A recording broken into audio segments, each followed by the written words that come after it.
the eco-socialist notion that we need to shut down markets and stop growing in order to attack the serious problem of climate change. So what we're going to suggest in this debate is a market mechanism to attack climate change, namely carbon trading.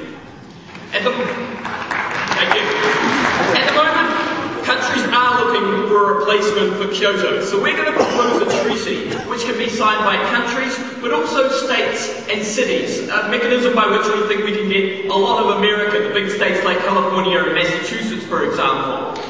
What we're going to require is, for these countries, the largest companies and governments, if the governments are involved in industry, will be required to sign up to a system where they must buy credits from a central authority in order to have the right to produce carbon dioxide. These credits will be capped at a level that will reduce the amount of global warming produced by these countries, especially over time as they get reduced. These credits will not be given as they were under the EU system, which didn't work very well. They will have to be bought by the companies. The money that's raised by selling these will largely go towards monitoring the carbon dioxide productions of these companies, but also go towards clean development projects in the third world, investing in wind technology, solar technology and so on, in growing third world countries like China and India. I've got 3 points to say about this. Firstly, I'm going to briefly talk about the gravity of the threat. Secondly, the incentives for companies in terms of their use of resources. And thirdly, the ability to transform economic growth over a whole economy. Bob, and the second speaker, is going to talk about the impact on the third world. In terms of the gravity of the threat, we hope we don't have to go too far in that. We hope this old stonewalling arguments have been in God, ladies and gentlemen. There's a scientific consensus that global warming is real, it's man-made, and the effects will be catastrophic if we do not shut it down, ladies and gentlemen.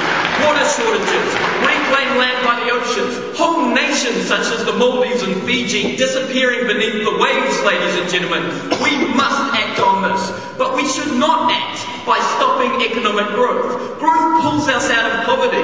Growth is what gives us a belief that we can make a better life for ourselves and for our children and for our community. So we want something that allies growth and tackling the problem of climate change. Accept it. Thanks. You conceded that you believe that to a certain extent polluters should pay for what they do by paying for this kind of trading. Why should we impose punitive measures that will actually reduce carbon emissions overall rather than trade them around? Okay, think about punitive measures. It's not clear what sort of punitive measures you're suggesting, but if you're going to suggest just limits, that's extremely inflexible. If you look at all the companies in the world, they have such different needs, different sizes, it's going to be such a huge regulatory framework. If you're imposing calling about a taxation-based system to tax carbon, we say the problem with that essentially is there's no property rights involved. All it takes is a right-wing government coming in and who doesn't believe in this sort of thing, and they just reduce the pollution taxes back down again. Once people own carbon credits, they're not willing to let them go, because they own them, they have real financial value, and for this reason, this is a system that will stick. My second point is the incentives for the company in terms of the use of resources. Once you have a cost to polluting, whether you do it with taxation or with our model, you've got a cost on bads rather than a cost on goods such as profit and so on and so forth. That means there's more incentive to invest in clean energy. That means there's more incentive to invest in technology to bring about clean energy. And it also means there's more incentive to bring about conservation. We already see this with the Kyoto Protocol. Because of the Kyoto Protocol and some countries wanting to do more to create clean energy, already 10% of venture capital in the United States that's going to other countries is for clean energy projects. The effect of this has been extraordinary. In the last 10 years, because of technological advances, the ability of wind power to produce power cheaply has halved, or doubled if you look at it the other way, from 8 to 10 cents per kilowatt hour to 3.5 to 4 cents per kilowatt hour. That's pure technological advance, because people see there's declines, there's money in being green. This is the kind of incentives we promote. But thirdly, let's look broader at the economies that are involved in this, that still want to grow. Basically, to grow, you need economic inputs. And as anyone who's done a sort of economics lesson knows, there's 4 such inputs. There's land, there's labour, capital, entrepreneurship. Now, as I've already said in my previous point, substitution of different types of land or conserving the amount of land you use, land meaning natural resources more generally, is one option. But another option is to move your emphasis to the other types of inputs. In particular, we think this will spur on a knowledge economy that will create massive economic growth in terms of entrepreneurship. We think this will create more incentive to bring in more labour, more employment, except on the closing team. Okay, what makes you think though the big businesses just won't factor this cost into their running costs and therefore not actually reduce their emissions? Well, I mean, obviously they'll factor the cost in, but the point is, big businesses who do say, I think I'll reduce my carbon, will make lots of money because they'll be able to sell their carbon credits on to the big businesses who don't want to reduce their production. So yes, some companies will make the decision, it's just impossible for us to reduce carbon, but that's okay, as long as carbon production is going down across society, ladies and gentlemen, going down across the globe. So, wrapping my third point up, the point is that this will create an incentive to use less land as well as better sorts of land, move companies on to growing labour in terms of more jobs, and entrepreneurship in terms of better technologies, better ideas, which is the major driver of economic growth all over the first world and also the third world, as we'll talk about. So for these reasons, because it's a grave threat, but we just can't give up on growth. Because we want to make the incentives for the company right in terms of use of natural resources and also in terms of substituting other economic inputs in for natural resources, we believe that we must propose this motion.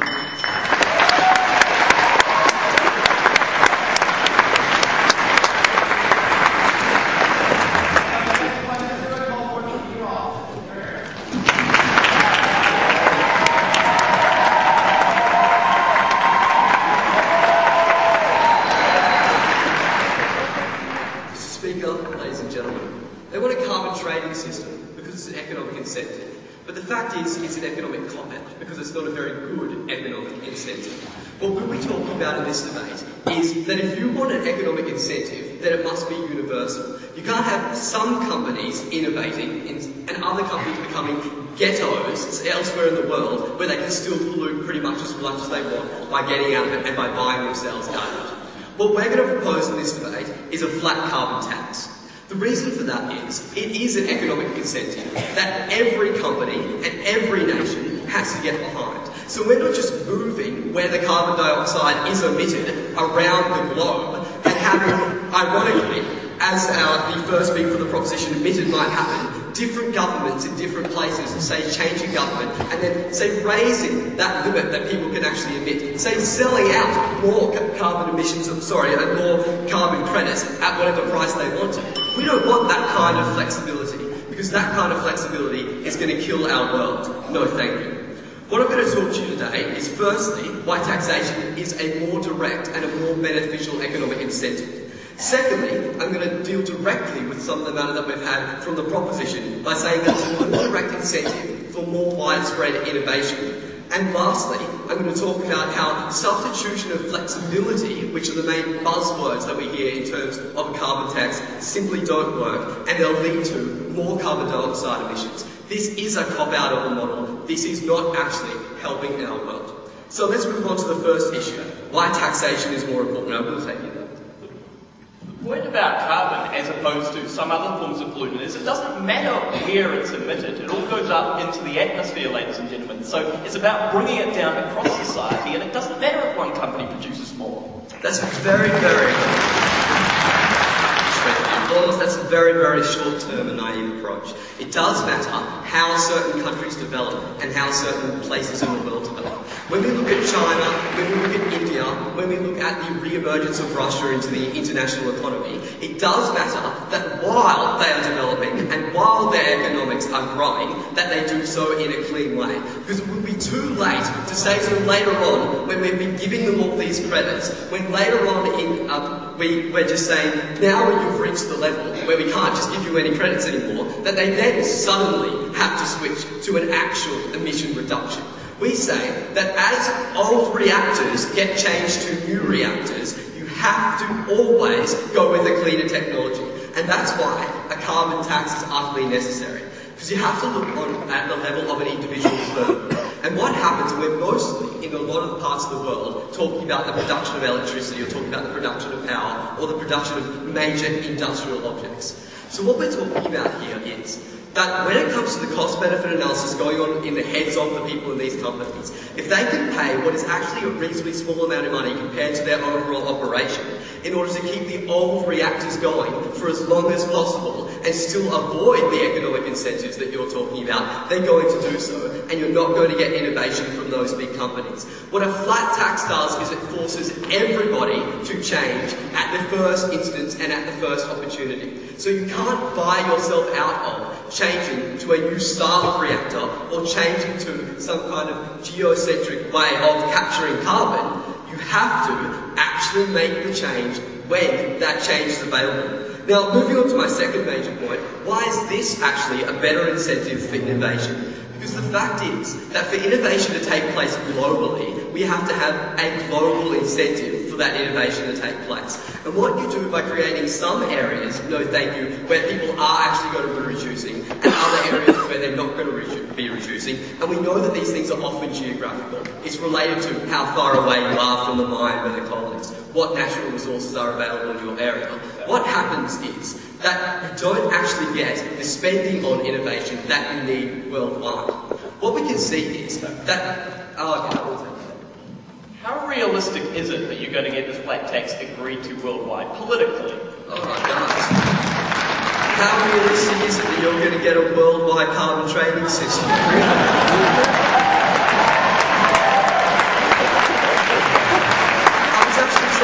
Avoid that kind of cheap and nasty debating, because we know that nothing that anyone says in this debate is actually going to happen in the near future.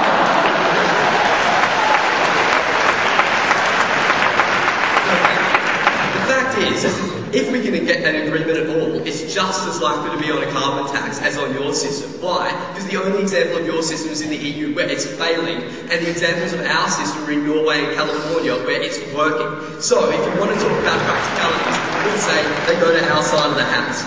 In terms of my last point in this debate, and that is about substitution and flexibility. The fact is that when you're talking about land and whether you can use certain types of land, as we heard from the first proposition speaker, and you're talking about factories and how factories are actually going to operate, then the substitution and flexibility principle just doesn't get enough carbon reduced. The first reason for this is on a more macro level. The fact is that when you have a cap, it is much easier to lower or raise that cap based on political pressure from within any given country.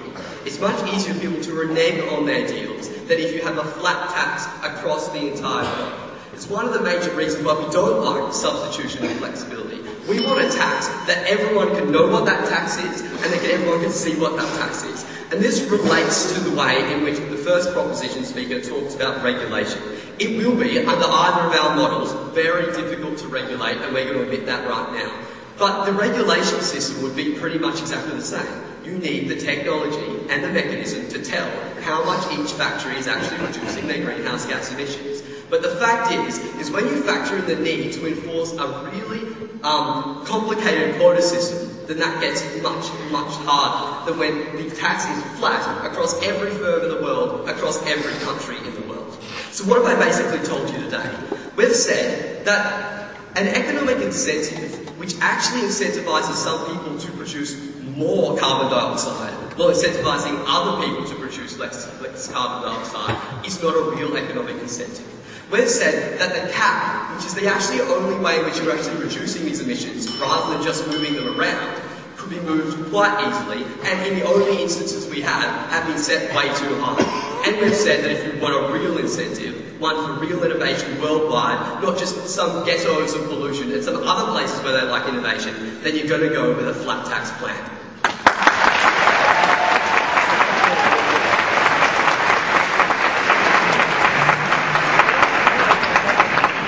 I'd like to thank the Leader of Opposition, call for the Deputy Prime Minister.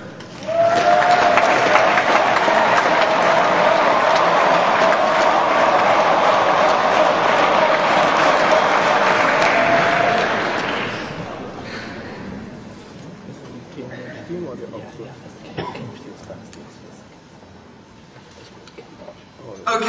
thank you very much, Mr. Chairman, ladies and gentlemen. At least we're talking about the end of the world. We're doing our best to make it suitably apocalyptically exciting, ladies and gentlemen. We're very sorry, we'll do what we can. Now, in continuation with this theme of apocalyptic, I can't say it, destruction, we're going to have a little bit of a look at what we've just had from First Opposition.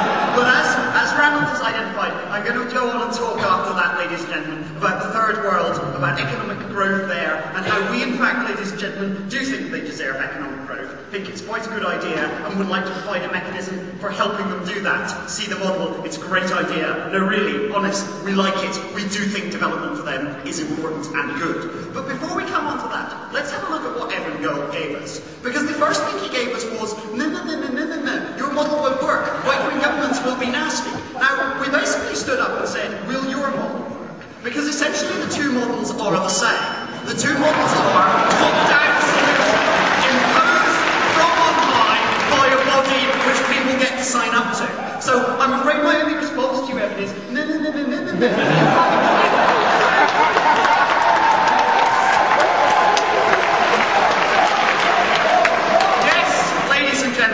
We accept that there is going to be the occasional wanker who gets to sit in the White House. But, ladies and gentlemen, there are a few important things to consider. Firstly, there is a general acceptance across the Western world that this is a problem and something should be done about it. And there is an acceptance throughout a number of states. No, nobody's standing up. Well, no, thank you anyway. There's a general acceptance throughout a number of states in the US that this is something they should do something about. And that's why we're going to let people like California join. But further than that, ladies and gentlemen, we say there are other benefits to this idea. Firstly, ladies and gentlemen, we say that multinational corporations from the Western world who do business across the world are also able to be part of this scheme, to buy into the scheme, and are compelled to buy these carbon credits. But also, you want an example of where it's worked. The United States has had a sulfur dioxide credit trading system operating for quite some time. They've managed it quite well.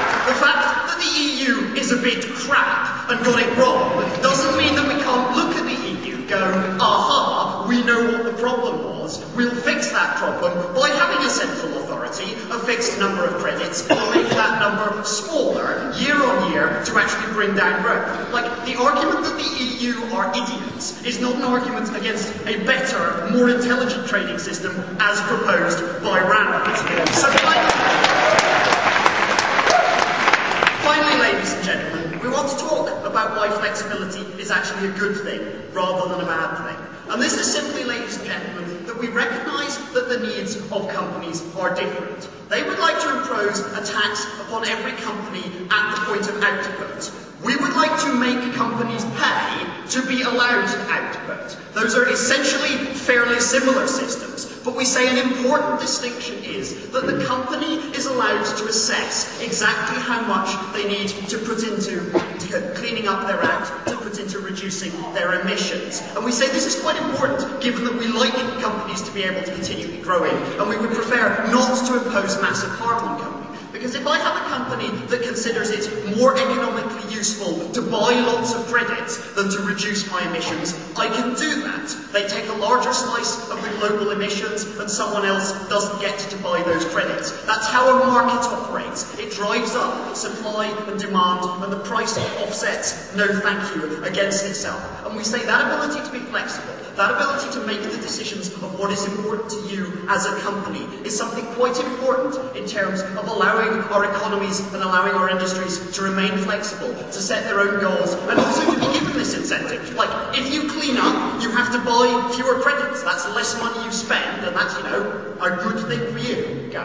Yeah, they already have this scheme that we're talking about in Norway. Is there any reason to believe that all these companies are going out of business, but that's just simply not the case? Like, we think ours is better. We think it's more flexible. We like it more. That's why we proposed it instead of a flat tax. Like, we think it's a good thing. More than that, ladies and gentlemen, and we want to talk a little bit about the third world. Because we recognise on this side of the house that the third world does need to develop. And we're not terribly keen on stunting their development. We accept that they're going to need to have this position. We don't think it's terribly fair for the first world, which is producing, between Europe, the US and China itself, 55% of global CO2 emissions. We don't think it's fair for us to say to them, you're not allowed to develop and we're going to tax you to stop you. But what we do think, ladies and gentlemen, and we do accept a need to help them and a need to direct their development in a more sustainable and a more positive way. And this works twofold, ladies and gentlemen. Firstly, through in terms of Western companies going in there. No, thank you. We would like blah, blah, blah. Western companies going in there, which are under the idea and have become part of a carbon trading system. But more than this, ladies and gentlemen, we're specifically and deliberately funding and funneling the resources that we are generating through this into sustainable development, into actually helping them to grow in the ways that everyone says are good, but is doing absolutely nothing to foster and absolutely nothing to help out with. And that, ladies and gentlemen, and I'll take somebody in just a second, that is a further good. I will take something. Okay, given the short-term costs of restructuring environmentally, why do businesses opt into the system that you're putting forward? Well, it's not a short-term cost. You buy a carbon credit today, you buy another one tomorrow, and you're buying them for the rest of time, because we're not making this a one-time deal. We're making this a policy that applies to the world, and we're bringing down the carbon credit, the number of credits available. Like, it's not a short-term cost if you keep having to buy it, nor is it a short-term cost, because the reality is that if global temperatures go up by about 5 degrees, 10% of global GDP disappears owing to further economic and environmental disruption. So, like, it's not a short-term cost. It's the rest of eternity, and not to dramatise this, but the fate of the planet, and with the planet, your industry. We think people might like to, preserve their industry, even if not their planet. Ladies and gentlemen, we think our system is a pretty good system.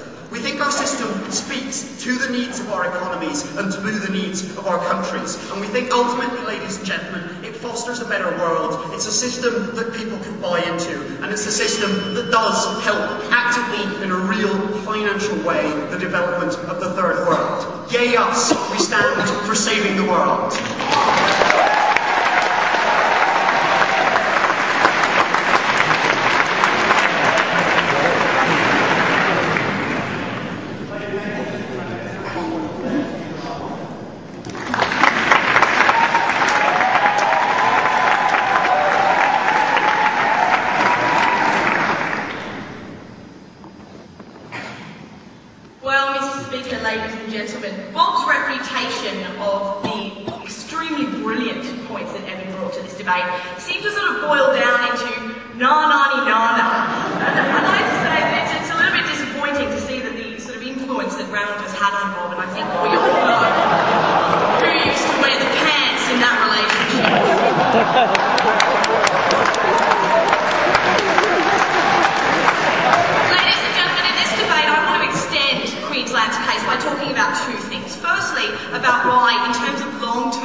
Than a trading scheme that's already been proven a failure. And secondly, the importance of saying why we should actually have a system where we make very clear in our society that the polluter should pay, and they should pay in a punitive system like a tax, rather than a happy-clappy trading system like the propositions. But before I do that, I want to deal with a couple of pieces of rebuttal. I will then be weaving quite a bit of rebuttal, actually, into my substantive matter in a beautiful tapestry of debating. But before I do that, I want to look at a couple of issues that Bob gave us in terms of, well, why is the tax better? And he basically tried to paint the cases as two things. And we said, no, they're actually not the same thing. There's a great deal of dispute in the international community and in countries across the world as to whether or not we should adopt a carbon trading scheme or a carbon tax. And we've given you a number of reasons why. Sit down. It's very important that we actually go with that carbon tax. And they told us, well, innovation will come out of this carbon trading scheme. And in saying that, and they completely miss all of the points that Evan made in terms of why innovation will actually come about through a carbon tax system that does actually hit everybody. You can't opt out, ladies and gentlemen, of a carbon tax system where innovation will be worldwide because competition will be worldwide, no thank you, to reduce your costs and therefore compete more effectively in the marketplace. They missed that, no thank you. Oxford might like to try it. But what we also point out is that in talking about flexibility, we don't believe that companies actually should have choice, thank you, no thank you, or flexibility when it comes to issues of climate change. They did a beautiful picture of painting this apocalyptic, and I can't flick my hair like Bob does, but an apocalyptic sort of image of the world, and we agree. So it's not acceptable to have a carbon trading system where companies, no thank you, can make determinations as to what they're willing to pay and what they're willing to trade. We want to impose a punitive measure. But what did they tell us in terms of why their system was actually different to a carbon tax? And they said, well, multinationals can play.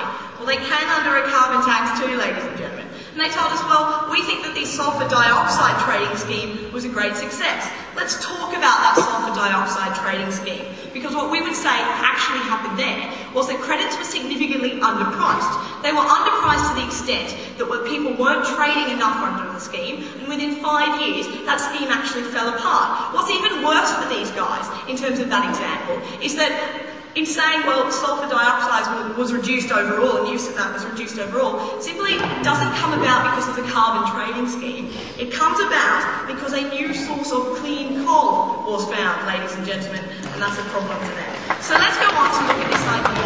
We'll take two. Quickly.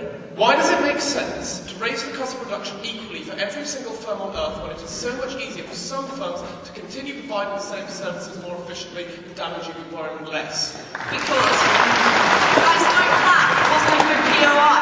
What we would say, ladies and gentlemen, is that's not actually what happens in this case. Evan gave you a lot of analysis as to why that's not the case, and I'm going to go on to look at why that's not the case now. But what I do want to talk about is developing nations, because when we talk about what this actually does to developing nations, what we say is that they are giving developing nations some kind of insidious financial incentive to never reduce their carbon emissions overall. Even if we look at the fact that perhaps they need a certain amount of carbon emissions in order to develop overall, no thank you. What they're actually saying is, well, try to, on the political level in the international community, argue up the amount of carbon emissions that you're allowed because there's a financial incentive to do so. You can sell them, you can make money out of them. It doesn't suit developing nations, ladies and gentlemen, to over time actually reduce the amounts that they are allowed to emit, because over time that reduces the profit that they're allowed to make under their carbon trading scheme. And we think that's insidious and it doesn't help the problem long term. What we would further say is that if you want to help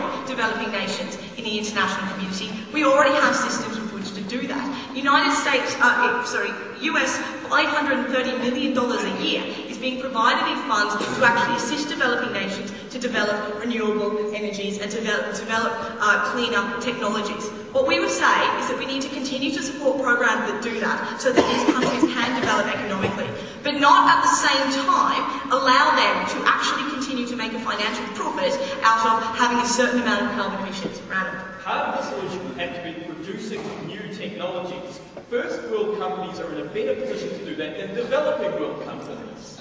Okay, that point just doesn't really make sense. It's not a mutually exclusive question. What we would say is that we think that companies in the developed world should be incentivised because of the kind of competition Evan was talking about to innovate. At the same time, we've given you $530 million worth of funding to develop technologies in the developing world. You can do that without the carbon trading system and without providing the financial incentive they talked about. But let's talk about this idea of the polluter paying.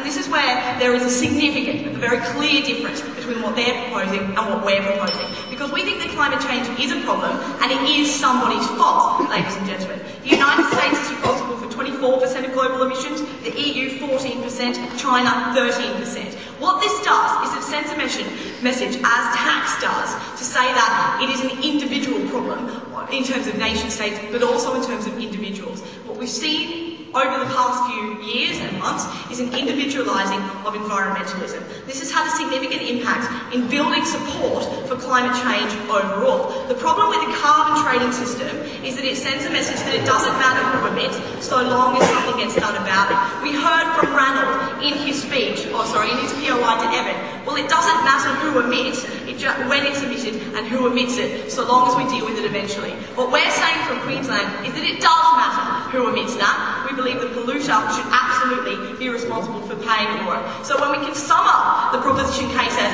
na-na-ni-na-na, and we can sum up the opposition case as there's a responsibility for climate change, We want to put that responsibility with the polluter, and we want to do it in a way that encourages innovation in both developed and developing nations. We beg to oppose.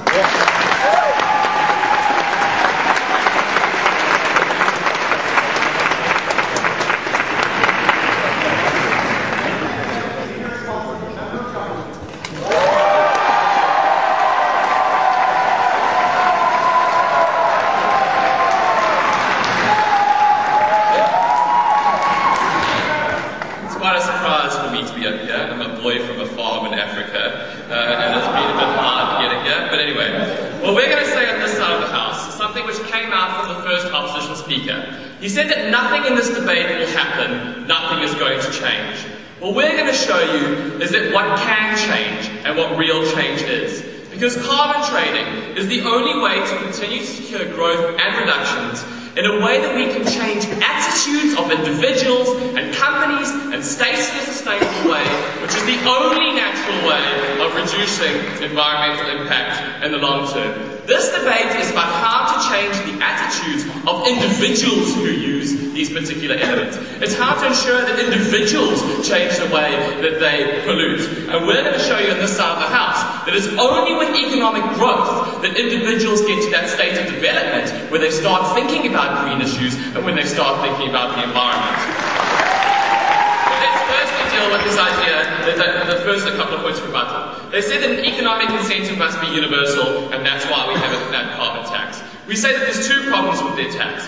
Firstly is that it will hurt growth. Why does it do this? Because it affects unproductive elements in the same way as it affects productive elements. And we think that's particularly problematic. And second, because it doesn't allow any flexibility. They also told us that developing countries have to reduce now, as otherwise they won't do so in the future. We say if that is the case, then why are Western countries reducing emissions now? It's not like that has been the case. But more importantly, we think that the fact is that reducing emissions in a developing world has a very different effect on the economy of that developing country than reducing the same amount of emissions in the Western world. And we say that a flat tax disproportionately hurts the third world, because whereas Western countries are able to build into their models and build into their economic production a natural way of ensuring that they reduce the environment, they hurt the environment less, that's not the case in the developing world in their system. But finally, on our arguments on underpricing credits, well, we say on this side of the house that the market is always much more likely to find the right price for a harm to society than the government, especially when there's an element of trading. So what are we doing on this side of the house? Firstly, what we say in this proposition is that we need a mechanism which is going to allow the market to continue to operate while correcting a market failure. But at the same time, no thank you, it has to ensure that growth is allowed to continue. Carbon trading allows growth to continue by decreasing the disconnect between pollution and growth, no thank you. But whereas other limits on growth are unnecessarily punitive. On this side of the house, what we are arguing for is a situation where you can have growth under carbon trading and thereby attitudes. So how best do we affect attitudes in the long run of people in these environments? We say that the best way to fight climate change and the best way to ensure that there's environmental development is by having growth in countries. It is only once individuals in these countries have moved on beyond their most basic needs in terms of securing food and the like, only when growth becomes part of their psychological logic, that they are able to then start worrying about climate change and the environment. We see that in the case, no thank you, of the West, where green politics is now an issue. It's an issue simply because the event horizons of individuals have been extended. Because, no thank you, when we have growth, as we have continue to allow on our side of the model, individuals act as if there is a future which exists where they have to act as if long-term goals need to be considered as much as short-term goals. Is that build new stuff. The point of our plan is you can't build new stuff without being greener and more environmentally friendly stuff, which you're putting off for another 20 years. No, we're not. So under carbon trading, there is going to be a reduction in the amount of carbon that is in the environment. But what we are doing is we're ensuring that the most productive elements are the ones that get access to the resources necessary for growth. We're ensuring that if you are productive, you can have growth at the lowest possible cost to the environment. Under your policy, what you do is every single company, no matter who you are, has to bear a similar burden, which we say disproportionately harms certain companies. So what do we see? We see that if, no thank you, we have growth, it becomes more plausible for individuals to look to the long term. What is the point of all this? The point is that once this happens, individuals start holding their governments to account on climate change. States start acting as if climate change is important. But they can only do that in a situation where there is a tomorrow. They can only do that in a situation where economic growth continues to be viable. You can't expect the Indian government to execute the policy that you want to execute on your side of the house if they have in the back of their minds the idea that there may not be the possibility for growth in their situation in the next 100 years. Because if they don't have growth in their economies, there's no way for them to look after individuals, and there's no way for these individuals to be able to continue to survive in this particular environment. But what we also say is we do need more interdependence of states and more interdependence of companies and actors for an effective policy such as what we're proposing.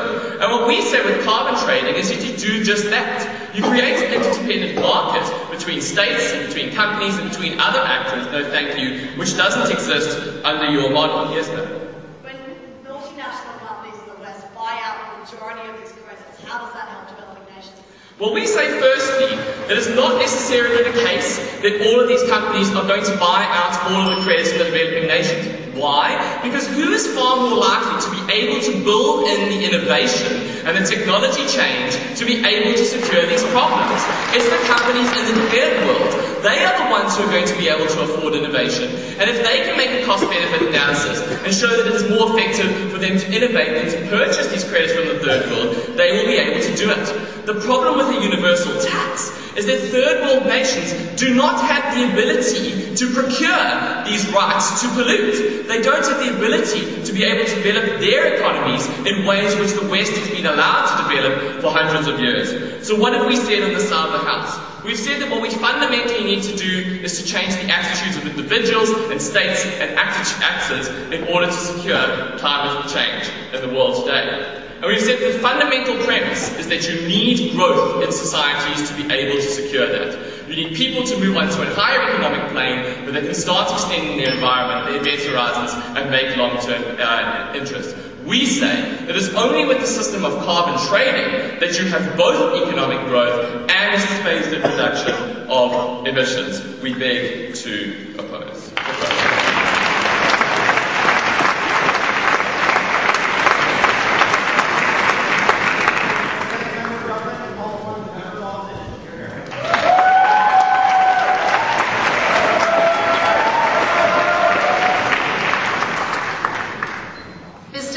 It is a pleasure to be the highest performing G team at this tournament.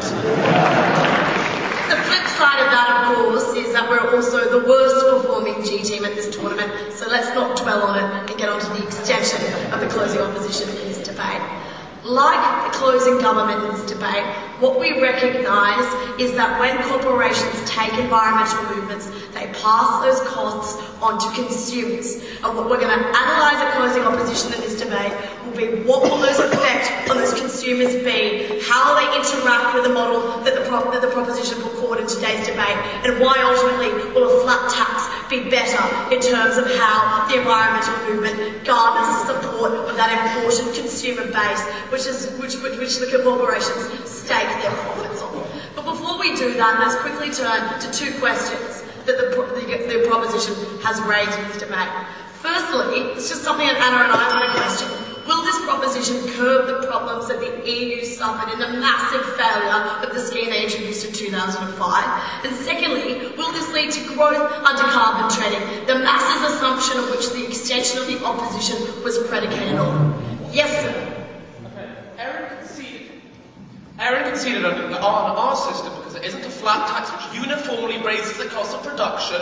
There's going to be more growth in our model. How is that controversial? Well, I'll get to that. Well, how is it more controversial? Well, I want to be more. If you don't have a proper response to my point about what about Western multinational companies buying out all of the things and stifling the development of the third world when they get denied to that access, maybe that point would stand. But let's first turn to the assertions that were put forward by your opening government in this debate. Firstly, they told us that this solves the problems of the EU because the government doesn't give them to companies. You've got to buy them now. First point that Anna raised in this debate, what about companies that just factor the costs in? What about the big fish? We say they're not hit by this model and they're not forced to kind of have the environmental accountability that the biggest polluters must have, as our opening opposition stated. But secondly, we say they still control the price. And when it's a precarious political situation in companies, given the close relationship with big business and companies across pretty much every Western country in the world, we think that that gives an incentive to the governments to appreciate the initiative that the companies have taken and disproportionately compensate by making the prices simply too low. And that's the same problem as we saw in the EU. In fact, what you proposed was worse than the EU, because under your model, the government doesn't control how many people buy in. At least this side of the House has had the guts in this debate to say you've got to make sure those big polluters are on side if you want to see real environmental change. And that's where the problem of opt-in, opt-out came. But what effectively we said in Anna's second point of information in this debate is where was the incentive? And they said, well, the incentive to restructure your economy didn't necessarily need to exist for those corporations because they could just buy lots and lots of them. Surely the incentive in this debate is profit. And they told us that they wanted to sell those carbon traders. If that incentive is profit, then they are going to have to restructure the economy of those corporations. They're going to have to restructure how they practice things. And that's an immediate short-term cost. That's a massive disincentive for the opt-in model that you proposed. And I'm now dealing with your extension, so take a seat. So, then we heard that the growth under carbon trading would make it work. They said it makes the environment a problem. And as I said, that's predicated on a false assumption that carbon trading causes growth, Mr. Speaker.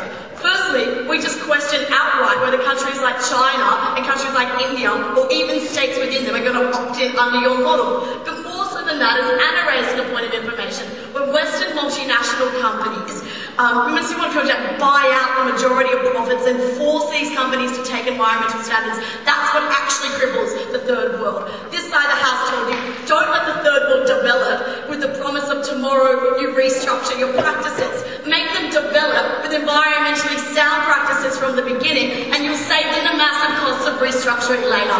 Because with that, I turn to the extension of the closing opposition in this debate. And that's the first question of our extension is, why will the costs be passed on? That's quite simple, Mr. Speaker. That's because, in terms of getting under those caps and having that profit incentive that the Prime Minister set up in this debate, you need to restructure your industry. It's another production cost that you're adding on. What does that mean? Is that you add that cost onto the consumer. And with an opt-in, opt-out model, that's incredibly problematic because you create this false incentive for consumers to buy from environmentally unsound companies who aren't passing those costs on. We think that this kind of misguided policy in the US and Canada, where suddenly you see the biggest cars ever, like those SUVs are freaking large, that resulted, Mr. Speaker, because there wasn't a universal application like we propose, but rather they taxed very highly light engines, and everybody started buying very big engines, and now there are SUVs everywhere, and suddenly you realise the damage that that misguided opt-in policy has done, and that's why we need the universal one. Yes, sir. The taxation cost is also passed on. Then the consumers rebel and the tax gets reduced by a right. No. When you pass it on universally, you don't create an incentive for consumers to use environmentally unsound companies. That's a better model. That's better political backlash. And this is what leads me on in terms of consumer responsibility. We think it's really important in this debate that consumers incur that responsibility and everybody incurs it equally. So it's not just the people who think it's savvy to buy green bags and savvy to buy hydro. It needs to be everyone who incurs the cost equally. And there can't be that market disparity between environmentally sound and environmentally unsound. Now this is the final point of our extension today. It's what about the backlash? We say exactly what undermined Kyoto was that mentality of Americans and Australians, to be fair, that said, but China's not signing on, but India's not signing on, and they're big polluters. We say the very parochial nature of the United States, but you have states like California opting in, but Oregon not. The voters of California are going to begin to ask very quickly, why am I paying more when in Oregon this car costs 15% less? We say that's where you get the consumer backlash that undermines the precarious political support for the motion. Mr. Speaker, debate, it's been very clear. The opening opposition from Team Australia told you that this didn't help companies because the biggest polluters were targeted in a punitive sense. They told you it didn't work for the third world, and what we brought you at closing opposition is why this doesn't work for consumers, because it creates a false incentive to use environmentally unsound companies. And for all those reasons, Team Australia is very proud to oppose.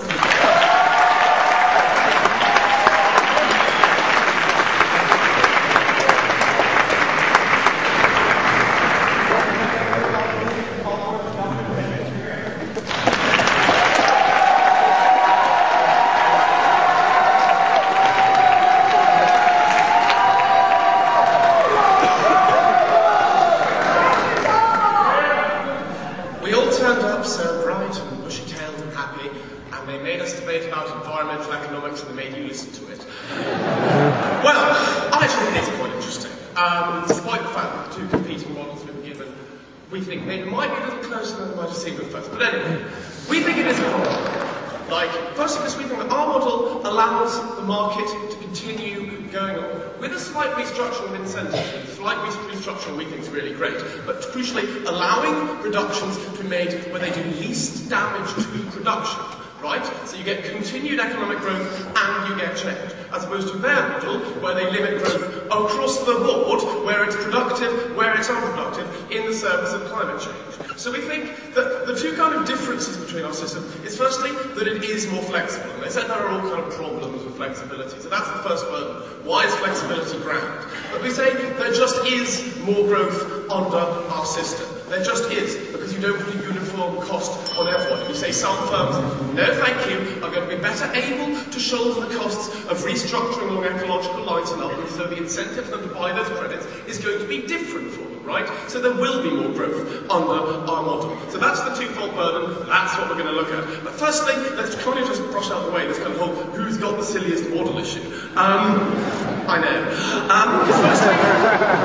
Firstly what we say is like, how would you get big, grand, global government stuff? And what James told you was the way you generally get it is when states have congruent interests. In this sphere, we say the best way to do it is when you have congruent economic interests. That's fostered when economies become more dependent. A process fostered by continuing to get the economy to grow. But we also say that states generally, this is an issue of like, we don't see why China were locked in. Well, like, A, give a crap. It's the model. Debate the model, which is that all the states opt into it. No, thank you. But we also say that states are much more likely to opt into a system which allows them to continue growing economically than your system, which says that they can't. I didn't get an either. Okay, right. The ocean of flexibility. Does it matter where carbon is reduced? What we said was it doesn't matter where the carbon is reduced, because it all goes up into the global atmospheric miasma.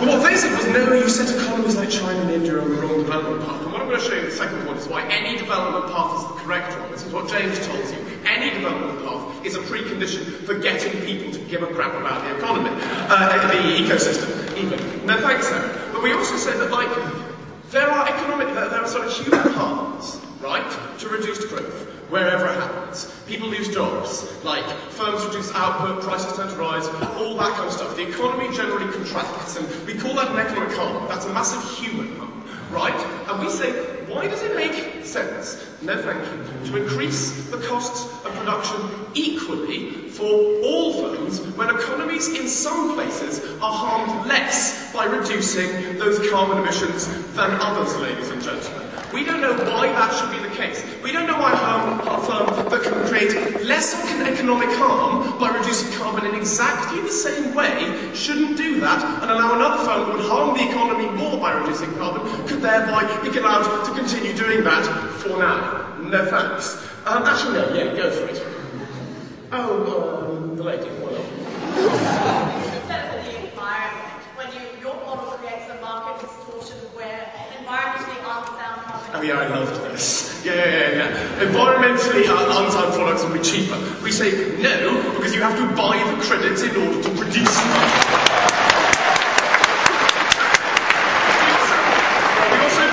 Really like that this is something which is bought by firms rather than states, because we think firms are traditionally much better at spotting where efficient production happens and where restructuring can be made efficiency. We love the free market. I'm told it's grand. No thanks, Sarah. Okay. We say that the costs of restructuring, right, are lower for firms in highly complex economies that have specialised staff, like the complex technological stuff, so that they can run stuff like geothermal reactors, so they can run stuff like the massive system you need to put a tidal power plant in place. We say, that's great. Why not let the restructuring and the reduction happen here? And then first off said, oh, well, technological innovation has to happen everywhere. We go, why? Like, you know, firms operate in America and also operate in China. No, thank you. The kind of Sydney idea that MNCs are evil and will buy up all the credits, we think works in our favour, because the crucial thing about MNCs is they're multinational, right? We think they might buy all the credits and use them in the developing world. Okay, we think our system is ground therefore because those that need it, those that need to be able to pollute without, like, and those that can do this, take the credits and all that stuff, and that's lovely. Right, let's talk now about the notion of increasing growth. No thank you. Because we say, like, how do you get China and Russia and all those people to actually stop polluting? We say the way you did it in Europe, and the only way you can do it is by promoting as much growth as possible. Firstly, just because of the notion that there may be preconditions to an economically sustainable economy, stuff like levels of technology, stuff like all those specialised staff, and all that stuff. But also because of the stuff that James told you, the notion about there being a side effect to economic growth, which is to say that getting climate change, real climate change, either on a global level or at a local level, requires a political will. It requires people to give a damn. And we say, firstly, when you restructure the incentives of firms, they're more likely to give a damn. But also we say that affluent economies, right, like places like Europe, are the only places where green politics have developed. Because it's only after you have a house and food to give to your children that you start worrying about the environment.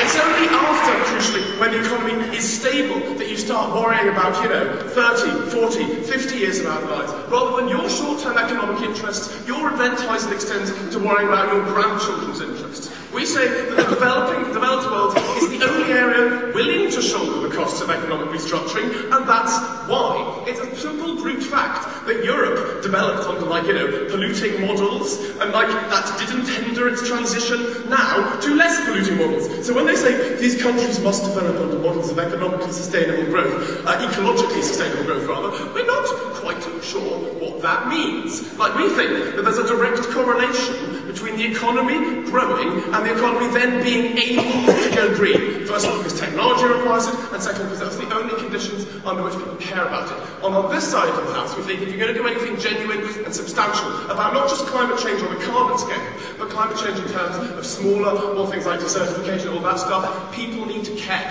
You need to restructure the incentives that people care about. So, because our system's flexible, and that's great, and because our system allows growth to continue unhindered as possible, and that's also great, we're very, very happy to propose.